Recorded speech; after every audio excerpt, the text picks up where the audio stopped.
शांति। आज 8 सितंबर 2021 की बाबा की मुरली। मीठे बच्चे, अपने से बड़ों का रिगार्ड रखना यह भी देवी गुण है। जो होशियार अच्छा समझने वाले हैं उनको फॉलो करना है। प्रश्न, सतयुग में कोई भी भक्ति की रस्म रिवाज नहीं होती है, क्यों? सतयुग में कोई भी भक्ति की रस्म रिवाज नहीं होती है, क्यों? क्योंकि ज्ञान का सागर बाप ज्ञान देकर सदगति में भेज देते हैं। भक्ति का फल मिल जाता है। ज्ञान मिलने से भक्ति का जैसे डायोर्स हो जाता है। जब है ही ज्ञान की प्रारब्ध का समय तो भक्ति तप दान पुण्य करने की जरूरत ही क्या? वहाँ यह कोई भी रस्म हो नहीं सकती। ओम शांति। पतित पावन शिव भगवानुवाच। अब बाप बैठ बच्चों को ज्ञान सुनाते हैं। बच्चों को समझाया गया है, जब मैं यहाँ आता हूँ तो पतितों को पावन बनाने के लिए ज्ञान सुनाता हूँ, और कोई यह ज्ञान सिखला न सके। वह भी भक्ति ही सिखलाते हैं। ज्ञान सिर्फ तुम बच्चे ही सीखते हो, जो तुम अपने को ब्रह्म कुमार कुमारियाँ समझते हो। देलवाड़ा मंदिर तुम्हारे सामने खड़ा है, वहाँ भी राजियों की तपस्या में बैठे हैं। जगदम्बा भी है, प्रजापिता भी है, जगदम्बा भी है, प्रजापिता भी है, कुमारी कन्या अधर कुमारी भी है। बाप राजयोग सिखला रहे हैं। ऊपर में राजाए के चित्र भी खड़े हैं।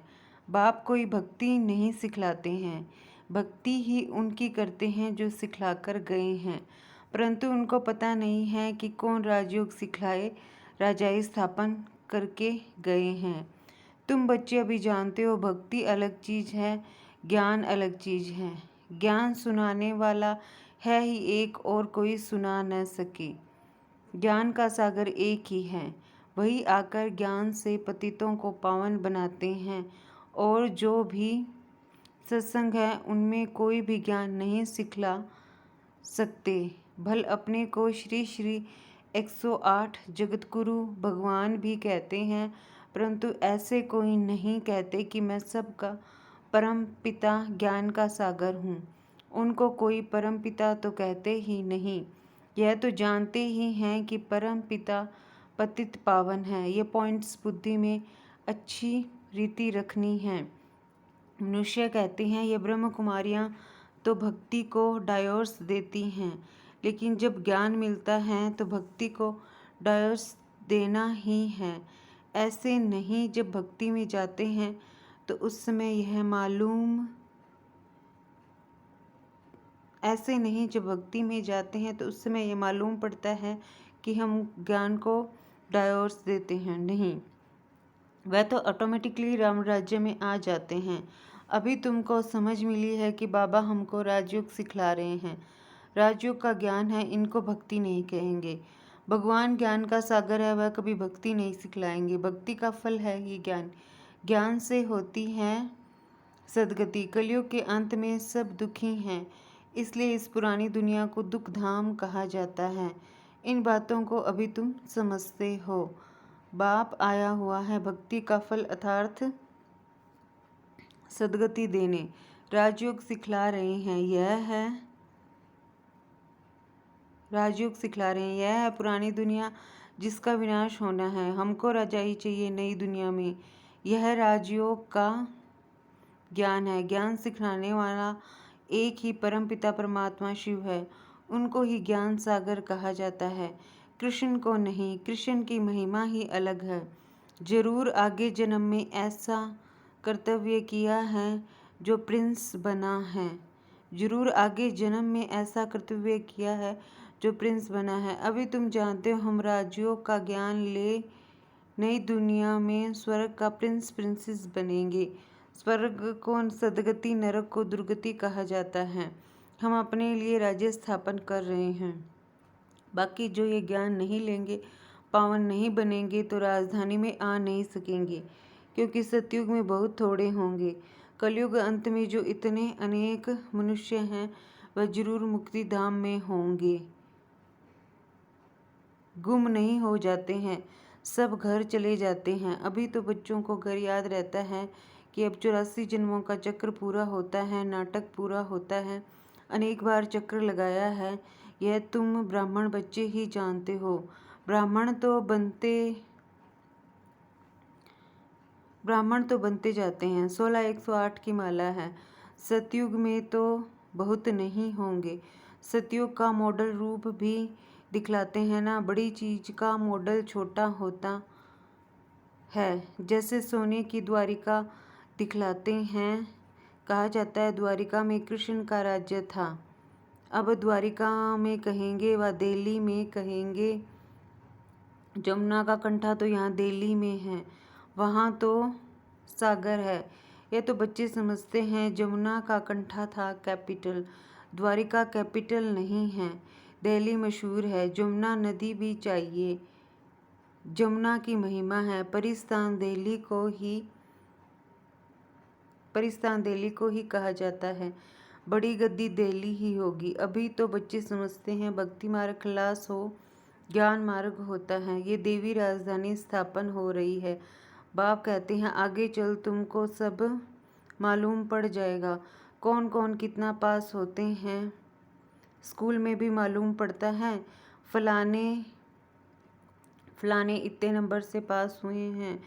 अभी दूसरे क्लास में जाते हैं, पिछाड़ी के समय जास्ती पता पड़ेगा कौन कौन पास होते हैं, जो फिर ट्रांसफ़र होंगे। क्लास तो बड़ा है ना, बेहद का क्लास है। सेंटर्स दिन प्रतिदिन बढ़ते जाएंगे।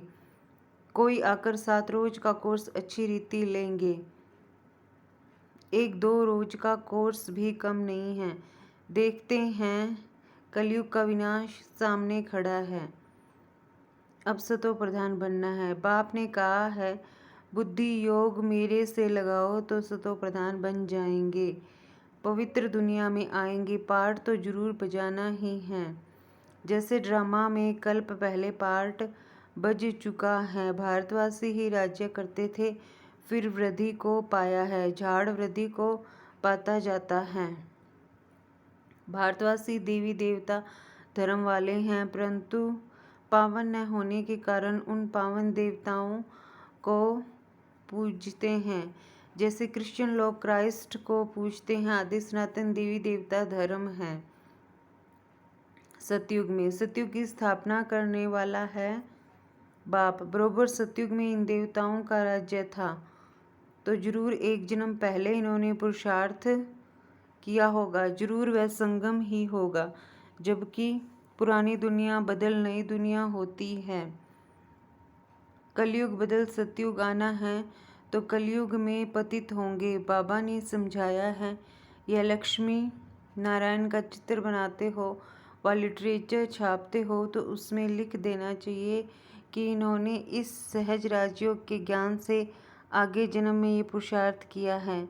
सिर्फ राजा रानी तो नहीं होंगे, प्रजा भी तो बनती है ना। अज्ञान में तो कुछ भी मनुष्य नहीं जानते, सिर्फ पूजा करते रहते हैं। अभी तुम समझते हो वे लोग पूजा करते हैं तो सिर्फ लक्ष्मी नारायण को ही देखते रहते हैं, ज्ञान कुछ भी नहीं। लोग समझते हैं भक्ति बगैर भगवान ही नहीं मिलेगा। तुम किसको कहते हो भगवान आया हुआ है, तो तुम पर हंसते हैं। भगवान तो आएगा कलयुग के अंत में। अभी कहाँ से आया? कलयुग की अंत में भी क्यों कहते हैं, यह भी समझते नहीं। वह तो कृष्ण को ले गए हैं द्वापर में। मनुष्यों को जो आता है सो बोल देते हैं बिगर समझ के। इसलिए बाप कहते हैं तुम बिल्कुल ही बेसमझ बन गए हो। बाप को सर्वव्यापी कह देते हैं। भक्ति बाहर से तो बहुत खूबसूरत दिखाई पड़ती है। भक्ति की चमक कितनी है, तुम्हारे पास तो कुछ भी नहीं है। और कहाँ भी सत्संग आदि में जाएंगे तो आवाज़ जरूर होगा, गीत गाएंगे। यहाँ तो बाबा रिकॉर्ड भी नहीं पसंद करते। आगे चल शायद यह भी बंद हो जाए। यहाँ तो बाबा रिकॉर्ड भी नहीं पसंद करते, आगे चल शायद यह भी बंद हो जाए। बाप कहते हैं इन गीतों आदि का सब सार तुमको समझाता हूँ। तुम अर्थ जानते हो, यह पढ़ाई है। बच्चे जानते हैं हम राजयोग सीख रहे हैं। अगर कम पढ़ेंगे तो प्रजा में चले जाएंगे। इसलिए जो बहुत होशियार हैं उनको फॉलो करना चाहिए, क्योंकि उनका पढ़ाई में अटेंशन जास्ती है तो उससे फ़ायदा होगा। जो अच्छा समझने वाले हैं उनसे सीखना चाहिए, जो अच्छा समझाते हैं उनको सेंटर्स पर याद करते हैं ना। ब्रह्म कुमारी तो बैठी है, फिर कहते हैं फलानी आई, समझते हैं ये बड़ी होशियार है, ऐसे है तो उसका फिर आदर भी करना पड़े, बड़े का फिर रिगार्ड भी ऐसा रखना होता है। ये ज्ञान में हमारे से तीखे हैं, जरूर इनको ऊंच पद मिलेगा, इसमें अहंकार नहीं आना चाहिए। बड़े की बड़ी इज्जत होती है, प्रेसिडेंट की जरूर जास्ती इज्जत होगी, हर एक की नंबरवार इज्जत होती है। एक दो का रिगार्ड तो रखेंगे ना। बैरिस्टर में भी नंबरवार होते हैं, बड़े केस में बड़ा होशियार वकील लेते हैं, कोई कोई तो लाख रुपए का भी केस उठाते हैं, नंबरवार जरूर होते हैं। हमसे होशियार हैं तो रिगार्ड रखना चाहिए, सेंटर संभालना है, सब काम भी करना है। बाबा को सारा दिन ख्यालात रहते हैं ना, प्रदर्शनी कैसे बनाई जाए, पूरा अटेंशन देना है। हम तमो प्रधान से सतो प्रधान कैसे बने, बाप आए ही हैं सतो प्रधान बनाने, पतित पावन बाप ही है, या फिर कहते पतित पावनी गंगा, उसमें जन्म जन्मांतर स्नान करते आए हैं, पावन तो कोई भी नहीं बना है। यह सब है भक्ति, जबकि कहते हैं पतित पावन आओ, वह आएगा तो जरूर संगम पर, और एक ही बार आते हैं। हर एक की अपनी अपनी रस्म रिवाज हैं। जैसे नेपाल में अष्टमी पर बलि चढ़ाते हैं, छोटे बच्चे को हाथ में बंदूक दे चलवाते हैं, वह भी बलि चढ़ाएंगे। बड़ा होगा तो एक धक से बछड़े को काट देगा, कोई ने कम धक लगाया, एक धक से न मरे तो वह बलि नहीं हुई, वह देवी पर नहीं चढ़ाएंगे। यह सब है भक्ति मार्ग। हर एक की अपनी अपनी कल्पना है, कल्पना पर फॉलोअर्स बन जाते हैं। यहाँ फिर यह नई बातें हैं, इनको तो बच्चे ही जान सकें।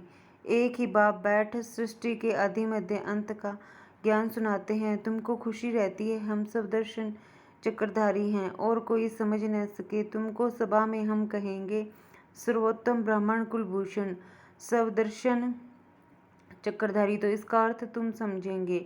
नया कोई होगा तो मूंझ जाएगा कि यह क्या कहा, सर्वदर्शन चक्रधारी तो विष्णु है, यह नई बात है ना, इसलिए तुम्हारे लिए कहते हैं बाहर मैदान में आओ तो पता पड़े, इसलिए तुम्हारे लिए कहते हैं बाहर मैदान में आओ तो पता पड़े।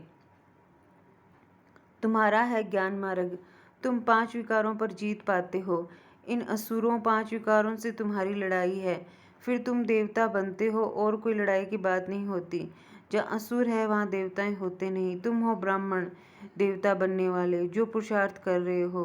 रुद्र ज्ञान यज्ञ में ब्राह्मण जरूर चाहिए, सिवाय ब्राह्मणों के यज्ञ होता नहीं। रुद्र है शिव, फिर कृष्ण का नाम कहाँ से आया, तुम दुनिया से बिल्कुल ही न्यारे हो और तुम हो कितने थोड़े। चिड़ियाओं ने सागर को हप किया, शास्त्रों में दंत कथाएं कितनी हैं। बाप कहते हैं अब वह सब भूल मामेकम याद करो, आत्मा ही बाप को याद करती है। बाप तो एक है ना, हे परमात्मा व प्रभु कहते हैं तो उसमें लिंग भी याद नहीं आता है, सिर्फ ईश्वर व प्रभु कह देते हैं। आत्मा को बाप से आधा कल्प का सुख मिला हुआ है तो फिर भक्ति मार्ग में याद करती है।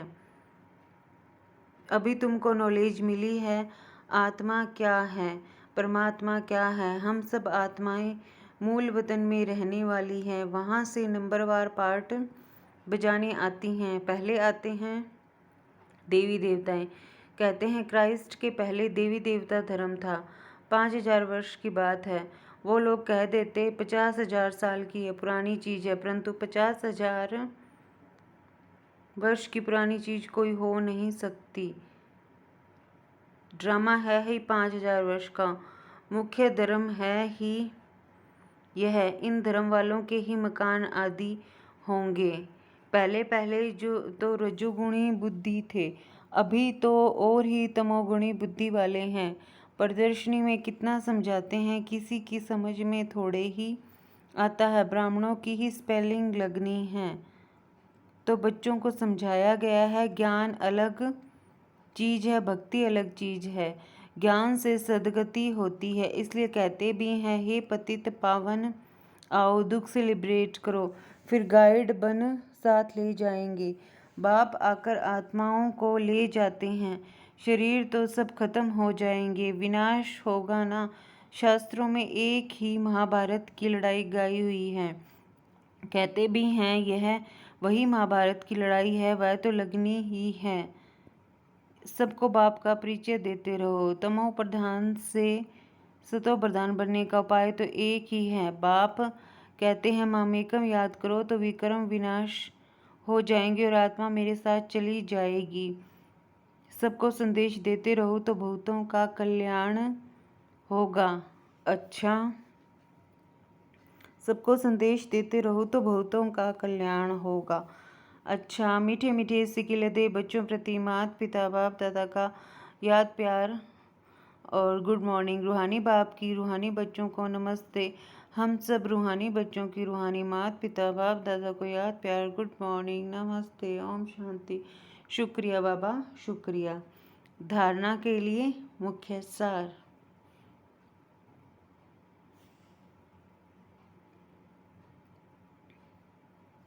धारणा के लिए मुख्य सार है, जो पढ़ाई में होशियार है, अच्छा समझाते हैं, उनका संग करना है, उन्हें रिगार्ड देना है, कभी भी अहंकार में नहीं आना है। ज्ञान की नई नई बातों को अच्छी रीति समझना व समझाना है। इसी खुशी में रहना है कि हम हैं स्वदर्शन चक्रधारी। वरदान, एक बाप की याद में सदा मगन रह, एक रस अवस्था बनाने वाले साक्षी दृष्टा भव। अभी ऐसे पेपर आने हैं जो संकल्प स्वप्न में भी नहीं होंगे, परंतु आपकी प्रैक्टिस ऐसी होनी चाहिए जैसे हद का ड्रामा साक्षी होकर देखा, जैसे हद का ड्रामा साक्षी होकर देखा। अभी ऐसे पेपर आने हैं जो संकल्प स्वप्न में भी नहीं होंगे, परंतु आपकी प्रैक्टिस ऐसी होनी चाहिए जैसे हद का ड्रामा साक्षी होकर देखा जाता है। फिर चाहे दर्दनाक हो या हंसी का हो, अंतर नहीं होता। ऐसे चाहे कोई का रमणीक पार्ट हो, चाहे स्नेही आत्मा का गंभीर पार्ट हो, हर पार्ट साक्षी दृष्टा होकर देखो, एक रस अवस्था हो। परंतु ऐसी अवस्था तब रहेगी जब सदा एक बाप की याद में मग्न होंगे। स्लोगन है, दृढ़ निश्चय से अपने भाग्य को निश्चित कर दो तो सदा निश्चिंत रहेंगे। दृढ़ निश्चय से अपने भाग्य को निश्चित कर दो तो सदा निश्चिंत रहेंगे। अच्छा, ओम शांति।